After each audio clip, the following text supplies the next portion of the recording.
عزیزم دل و جان من فدایت، تو رو من دوست دارم تا قیامت. من به تو یک قدم هیچ جا نمیرم، اگر از تو جدا باشم بمیرم. برای من تو خوب و نازنینی، میانی خوب رویان زمینی. من اینجا به تو ماندم زار و حیران، چرا تو با دیگر کس می نشینی؟ چرا تو با دیگر کس می نشینی؟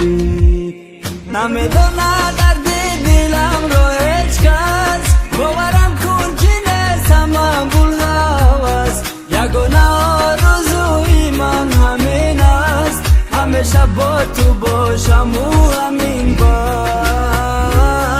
نمیدونه درد دلم رو هیچ کس، باورم کن که نیستم من بلغوست. یگانه آرزوی من همین است، همیشه با تو باشم و همین باز.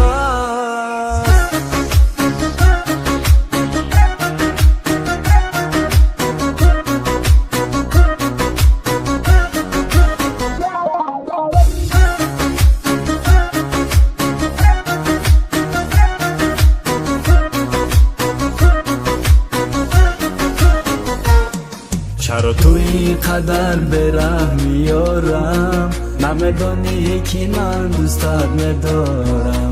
شب و روز از غمیش قلبی سوزد، دلی بیچاره و بیقرارم. دیگر اکنون من تو جدایی، بگو آخر تو حالا در کجایی؟